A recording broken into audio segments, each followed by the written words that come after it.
ਕਾਂਗਰਸੀ ਵਿਧਾਇਕ ਅਸ਼ੋਕ ਅਰੋੜਾ ਦਾ ਬਿਆਨ। ਕੱਲ ਵਿਧਾਨ ਸਭਾ ਵਿੱਚ ਵਰਤੀ ਗਈ ਭਾਸ਼ਾ ਵਿਰੁੱਧ ਨਿੰਦਾ ਮੱਤਾ ਲਿਆਂਦਾ ਜਾਣਾ ਚਾਹੀਦਾ ਹੈ। ਇਹ ਬਹੁਤ ਗੰਭੀਰ ਮੁੱਦਾ ਹੈ। ਵਿਧਾਇਕ ਰਾਜਕੁਮਾਰ ਗੌਤਮ ਨੇ ਮੰਤਰੀ ਅਰਵਿੰਦ ਸ਼ਰਮਾ ਤੇ ਪੈਸੇ ਲੈਣ ਦਾ ਦੋਸ਼ ਲਗਾਇਆ। ਇਸ ਮਾਮਲੇ ਦੀ ਜਾਂਚ ਹੋਣੀ ਚਾਹੀਦੀ ਹੈ। ਅਸੀਂ ਸਪੀਕਰ ਤੇ ਉਹਨਾਂ ਦੀ ਪ੍ਰਧਾਨਗੀ ਹੇਠ ਇੱਕ ਕਮੇਟੀ ਬਣਾਉਣ ਲਈ ਕਿਹਾ ਹੈ। ਇਸ ਮਾਮਲੇ ਦੀ ਜਾਂਚ ਕਿਸੇ ਸੇਵਾ ਮੁਕਤ ਹਾਈ ਕੋਰਟ ਜੱਜ ਤੋਂ ਕਰਵਾਓ। ਜੇਕਰ ਇਸ ਮਾਮਲੇ ਦੀ ਜਾਂਚ ਨਹੀਂ ਹੋਈ ਤਾਂ ਸਰਕਾਰ ਤੇ ਸਵਾਲ ਉੱਠਣਗੇ। स्पीकर साहब ਨੂੰ ਇਹ ਵੀ ਹੁਕਮ देना चाहिए है कि इस मामले की जांच की जाए। देखिए, कल जिस प्रकार की भाषा का इस्तेमाल विधानसभा में हुआ उसकी जितनी निंदा की जाए थोड़ी है। हमने तो कहा था कि उसका निंदा प्रस्ताव भी आना चाहिए।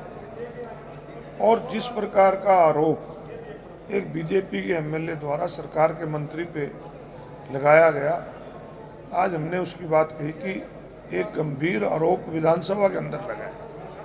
पैसे लेने का आरोप लगा। एक तरफ तो सरकार ये कहती है कि हम भ्रष्टाचार को जड़ मूल खत्म करना चाहते हैं, और दूसरी तरफ सरकार के मंत्री के ऊपर सरकार का एमएलए आरोप लगा रहा है। तो इसकी जांच होनी चाहिए, परंतु उस जांच से सरकार भाग गई। हमने तो स्पीकर साहब से कहा था कि आपकी अध्यक्षता में कमेटी बना दो, हाई कोर्ट के जज से जांच करा दो। आरोप लगे तो जांच तो सरकार को करानी चाहिए थी। आपके माध्यम से भी हम सरकार से मांग करते हैं कि सरकार जांच कराए। मुख्यमंत्री जी अगर इस प्रकार की जांच नहीं कराएंगे तो कहीं ना कहीं सरकार के जो दावे हैं उस पर प्रश्न चिन्ह लगेगा, परंतु सरकार ने वो बात नहीं मानी। ये बहुत ही दुर्भाग्यपूर्ण बात है। सर, वॉकआउट भी किया आपने। चेयर को किस तरीके देखेंगे? चेयर में जो देखिए, चेयर का सम्मान करते हैं, और जो चेयर होती है, स्पीकर होता है, हाउस का कस्टोडियन होता है। मुझे लगता है कि आज स्पीकर साहब को भी आदेश देना चाहिए था कि इसकी जांच होनी चाहिए। मुझे हैरानी होती है कि हाउस में जो एक एक शब्द बोला जाता है वो रिकॉर्ड होता है और रिकॉर्ड बनता है, परंतु स्पीकर साहब कहते हैं कि कोई लिख के देगा। जब एक आदमी सरेआम कह रहे हैं और वो रिकॉर्ड हो गया है तो फिर उस पर लिखने की जरूरत नहीं है।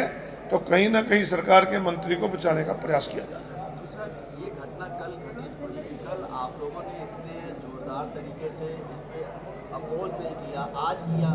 ये भी कहा जा सकता है कि जिस तरह के नगर निगम में परिणाम आए हैं उससे ध्यान भटकाने की एक कोशिश आपकी तरफ से। मुझे लगता है जोड़ूंगा सर, 4 नगर निगम जो है वो बीजेपी जीत चुकी है। माने सर जो है वो निर्दलीय की ओर से जीता गया, तो इसको किस तरीके से देखते हैं? देखिए, इसका चुनाव से कोई नहीं, ये जो बात कह रहे हैं ये बात ठीक नहीं है। कल भी हमने ये बात विधानसभा में उठाई थी, और कल यहाँ इसी मंच पे आपके माध्यम से भी हमने कहा था कि इसकी जांच होनी चाहिए, और आज भी हम वही बात कह रहे हैं, जांच होनी चाहिए। और जहाँ तक स्थानीय निकाय के चुनाव हैं, गिनती चल रही है, कुछ उनके जीत गए हैं, तो उस पर मंथन करेगी पार्टी में किस प्रकार के रिजल्ट रहे।